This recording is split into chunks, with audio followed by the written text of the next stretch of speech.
ሰላም አለይኩም ወራህመቱላሂ ወበረካቱሁ።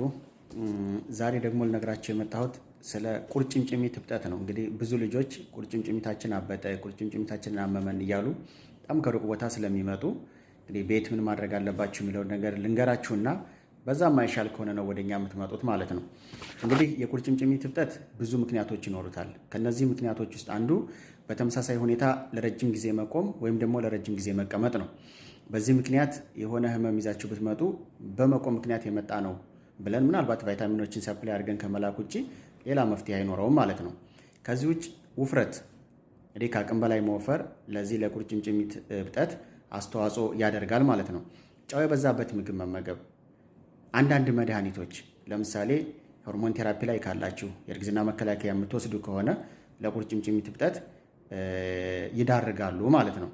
ሌላኛው እንግዲህ ጉዳት ካለ ለምሳሌ ረጅም ሰዓት ያልከቆምንበት ኦቨር ስትሬች ስለሚያደርግ ስለሚለጠጥ ደሙ እንደ ልብ ወደ ልብ ስለማይመለስ በዛ ምክንያትም ሊሆን ይችላል። የደም መርጋት ሊሆን ይችላል። እንግዲህ የደም መርጋት ከሆነ ስንነካው ያማል፣ ቆዳው ከላይ ሊቀየር ይችላል። ራሱን የቻሉ ምልክቶች አሉት። ከዚህ ውጭ ቁርጭምጭሚት እብጠት በልብ ህመም፣ በኩላሊት ህመም፣ በጉበት ህመም ሊመጣ ይችላል። በዚህ የሚመጣ ከሆነ በሁለቱም በኩል ነው እባጩ የሚኖረው። ብዙ ጊዜ ተጭነን ስንለቀው እዛው ላይ ጎድጉዶ ይቀራል።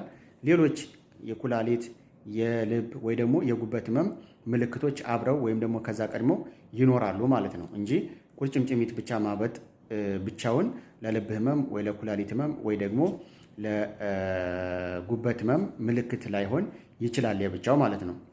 ስለዚህ አብዛኛው ምክንያት በመቆም ወይም ለረጅም ሰዓት ያህል በመቆም ወይም በመቀመጥ፣ በውፍረት፣ ጨው የበዛበት ምግብ በመመገብ ወይ ደግሞ በመጎዳት ምክንያት የመጣ ስለሆነ በተለይ በአንድ በኩል ብቻ ከሆነ እንግዲህ ቤት ውስጥ እነዚህን ነገሮች አድርጉና ካልተሻላችሁ ወደኛ ትመጣላችሁ። የመጀመሪያው ነገር እግርን ከፍ አድርጎ መቀመጥ፣ ጠረጴዛ ላይ ሊሆን ይችላል፣ ግድግዳ አስደግፎ ሊሆን ይችላል። እረፍት በምታደርጉበት ሰዓት ላይ እግርን ከፍ ማድረግ፣ ስተኙ ከታች ትራስ አድርጎ መተኛት፣ እግራችሁን ከፍ የሚያደርግ ነገር ማለት ነው። አካላዊ እንቅስቃሴ ማድረግ ለምሳሌ ወክ ማድረግ፣ ሳይክል መንዳት ሊሆን ይችላል። ከዚህ ውጭ ሰፋ ያሉና ምቾት ያላቸው ጫማና ካልሶችን ማድረግ፣ ከታች እንዲህ በጣም የሚያጣብቁ አይነት ጫማና ካልሶችን አለመልበስ ማለት ነው። እረፍት ማድረግ እንግዲህ የተወሰነ ደረጃ ያክል እረፍት ማድረግ ይኖርባቸዋል። እንደዚህ አይነት ነገር እባጮች በሚኖሩበት ሰዓት ማለት ነው። እንግዲህ እነዚህን ነገራቶች አድርጋችሁ ነገሮች የሚባባሱ ከሆነ በሁለቱም በኩል ከሆነ ስትነኩት እዛው ላይ ውሃ ይዞ የሚቀር አይነት ነገር ወይም ጎድጉዶ የሚቀር አይነት ነገር ከሆነ ሐኪም ቤት ሂዶ ሐኪምን ማማከር ተገቢ ነው እንጂ በአንድ በኩል የቁርጭምጭሚት እብጠት ስላለ ብቻ የኩላሊት ችግር ይሆናል፣ የጉበት ችግር ይሆናል ወይ ደግሞ የልብ ችግር ይሆናል ብሎ ራስን ማስጨነቅና ወደ ሐኪም ቤት እየሄዱ ገንዘብና ጊዜን ማባከን አያስፈልግም ማለት ነው።